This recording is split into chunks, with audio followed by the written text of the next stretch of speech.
Bismillahirrahmanirrahim. Assalamualaikum warahmatullahi wabarakatuh. Alhamdulillah lillahi syukurullah ala taufiqihi wa amtinani. Asyhadu an la ilaha illallah wahdahu la syarika lahu ta'ziman li sya'ni. Wa asyhadu anna Muhammadan abduhu wa rasuluhu adda ila ridwani. Allahumma shalli alaihi wa ala alihi wa sahbihi wa ikhwani. Jamaah sekalian yang dirahmati Allah Subhanahu wa taala, alhamdulillah senantiasa kita memuja dan memuji kepada Allah Subhanahu wa taala karena hari ini kita masih berada di bulan suci Ramadan 1444 Hijriah, dan senantiasa kita bersyukur kepada Allah Jalla Jalaluh karena sampai hari ini Allah Subhanahu wa taala masih menganugerahkan kepada kita nikmat iman, nikmat Islam, nikmat mengenal sunnah Nabi Muhammad sallallahu alaihi wasallam, nikmat umur dan juga kesempatan, sehingga dengan segala taufik, rahmat dan hidayahnya kita bisa kembali berkumpul di tempat ini, salah satu rumah daripada rumah Allah, untuk beribadah dan mengagungkan Allah Jalla Jalaluh. Semoga dengan ikhlas bisa menjadi berkat di tangan amal kita di orang akhir. Allahumma shalli ala sayyidina wa khalilina Muhammad wa ala alihi wa sahbihi wa man walahu bi ihsan ila yaumil din. Jemaah sekalian yang dirahmati Allah Subhanahu wa taala, pada kesempatan yang mulia ini saya ingin berbicara tentang hakikat kesyukuran, bahwasanya kenikmatan itu akan senantiasa ditambahkan oleh Allah Subhanahu wa taala dengan kesyukuran. Oleh sebab itu saya ingin membuka kultum ini dengan sebuah kisah agar kemudian ada ibrah yang bisa kita ambil setelahnya. Kisah dari seorang nabi yang mulia, Nabi Sulaiman alaihissalam, yang kisah beliau disebutkan oleh Allah Subhanahu wa taala sebanyak 16 kali yang tersebar di 6 surah di dalam Al-Qur'an. Dan salah satunya adalah di surah Sad ayat ke-33. Allah Subhanahu wa taala berfirman, "A'udzu billahi minasyaitonir rajim. Wa wahabna li Daud Sulaiman ni'mal 'abdun innahu awwab. إذ خرج عليه بالعصي الصافنات الجياد فقال إني أحببت حب الخير عن ذكر ربي حتى توارت بالحجاب ردوها علي فطبق مسحا بالسوق والأعناق." Dan kami anugerahkan kepada Daud anaknya yaitu Sulaiman. Dia adalah sebaik-baik hamba. Sesungguhnya dia adalah seorang hamba yang sangat taat kepada Tuhannya. Ingatlah ketika dipertunjukkan, dipertontonkan kepada Sulaiman kuda-kuda yang jinak, kuda-kuda yang tenang ketika berhenti dan sangat cepat ketika berlari. Maka ketika itu Sulaiman berkata, "Sesungguhnya aku menyukai kesenangan berupa hal-hal yang baik-baik dari kuda-kuda, sampai kuda-kuda ini melalaikan aku dari menyembah kepada Tuhan, sampai kuda-kuda itu menyembah. Rudduha alaih, datangkan kembali kuda-kuda itu kepada Fatafiqa mashan bisuki wal a'naq." Maka kemudian Sulaiman memotong kaki dan leher-leher mereka. Nah, jemaah sekalian yang dirahmati Allah Subhanahu wa taala, Nabi Sulaiman alaihissalam beliau begitu mencintai kuda-kuda tersebut, kuda-kuda yang digunakan untuk berjihad di jalan Allah Subhanahu wa taala. Dan Nabi Sulaiman alaihissalam adalah pemimpin kuda-kuda terbaik di atas muka bumi ini. Kuda-kuda paling eksotis, kuda-kuda yang paling indah di atas muka bumi ini. Bahkan disebutkan dalam tafsir Ibnu Katsir bahwasanya Nabi Sulaiman memiliki kuda-kuda yang cepat, kuat dan juga bersayap. Kuda-kuda sekitar yang jumlahnya mencapai 20.000 ekor. Maka suatu ketika Nabi Sulaiman alaihissalam mengumpulkan kuda-kuda tersebut. Beliau memperhatikan dan memeriksanya satu demi satu. Beliau usah-usah, beliau melayangkan kecintaan beliau kepada kuda-kuda tersebut. Hingga kemudian Nabi Sulaiman sampai lupa waktu. Beliau sampai terlewat dari melaksanakan sholat asar. Beliau baru tersadar ketika matahari telah terbenam. Maka ketika itu Nabi Sulaiman kemudian bersumpah, "La wallah, tidak demi Allah, janganlah kalian kuda-kuda melalaikan aku dari menyembah kepada Tuhan. Rudduha alaih, datangkan kembali kuda-kuda itu kepadaku. Kemudian Nabi Sulaiman alaihissalam memerintahkan agar semua budak-budak tersebut untuk disembelih. Beliau bahkan menghunuskan pedang beliau sendiri dan menebas leher-leher budak tersebut. Kemudian setelah itu beliau serahkan semua daging-daging. Nah, jemaah sekalian yang dirahmati Allah Subhanahu wa taala, bayangkan jemaah sekalian 20.000 ekor kuda terbaik semuanya disembelih oleh Nabi Sulaiman. Gara-gara apa? Gara-gara melalaikan beliau dari melaksanakan satu kali sholat asar. Satu kali jemaah sekalian. Satu kali.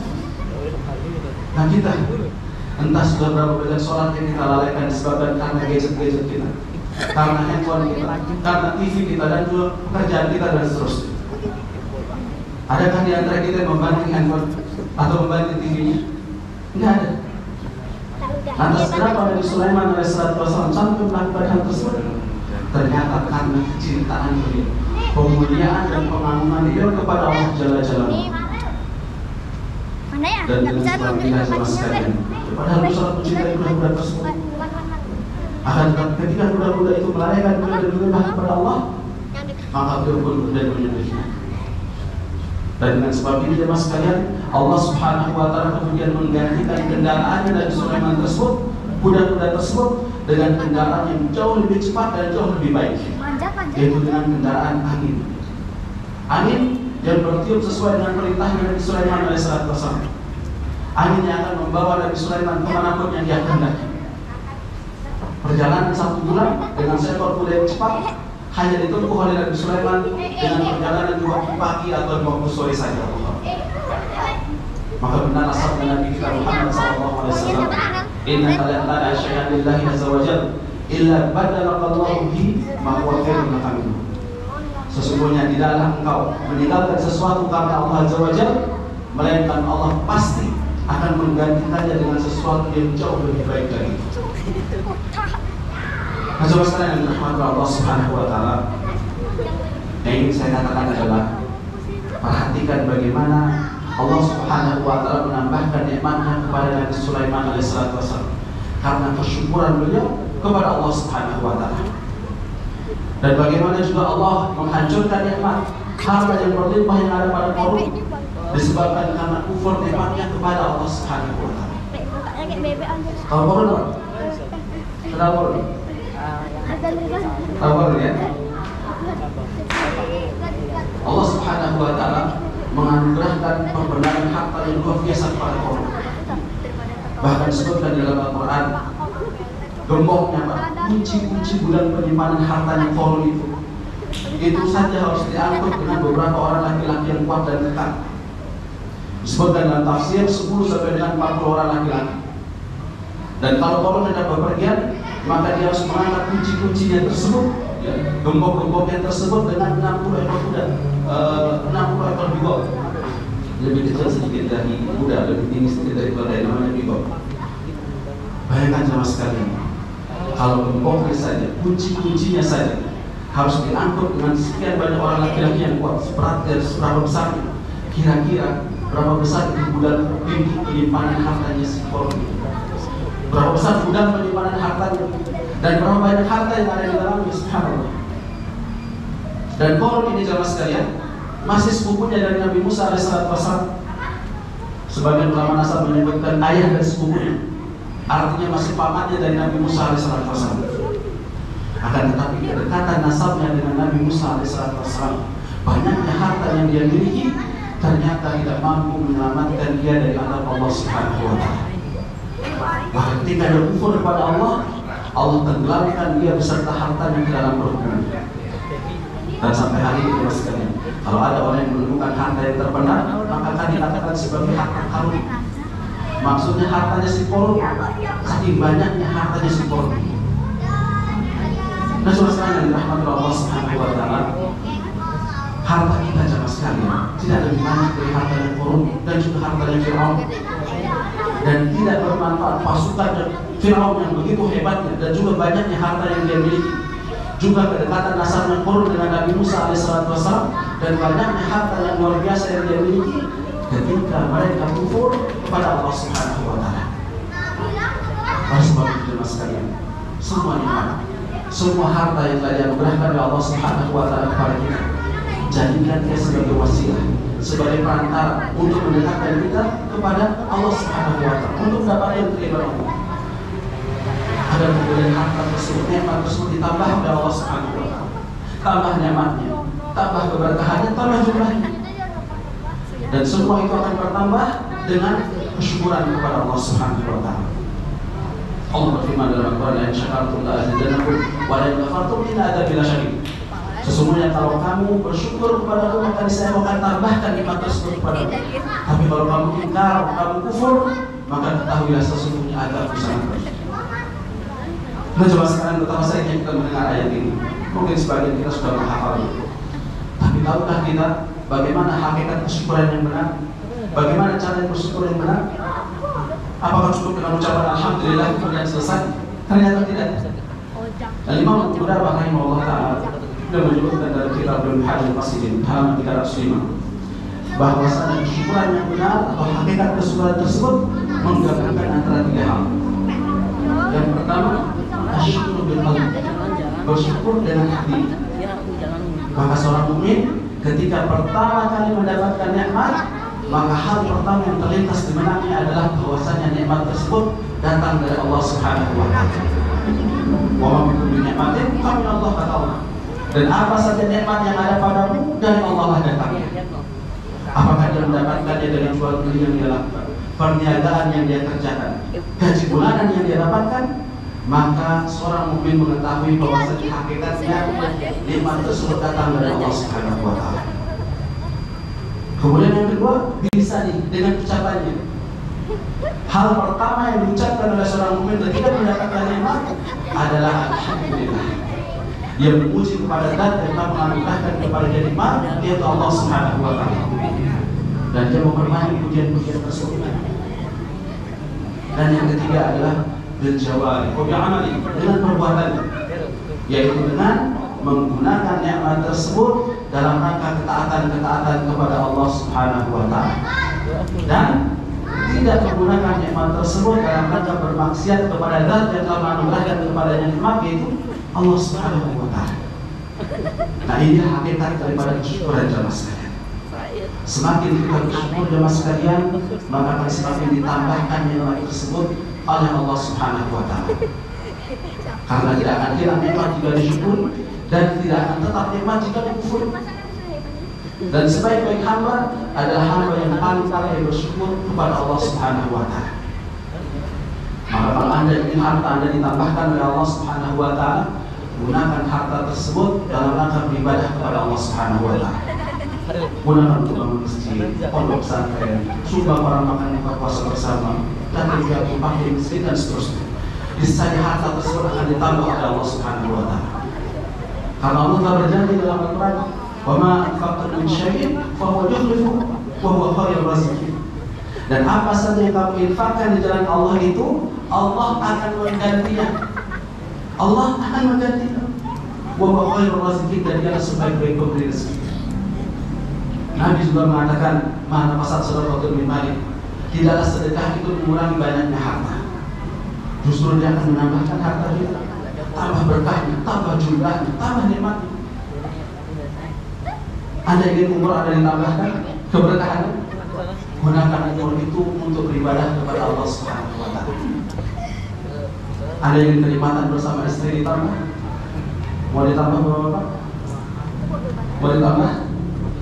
Tambah nafkahnya, tambah ibadahnya. Niscaya nikmat tersebut akan ditambah oleh Allah Subhanahu wa Ta'ala.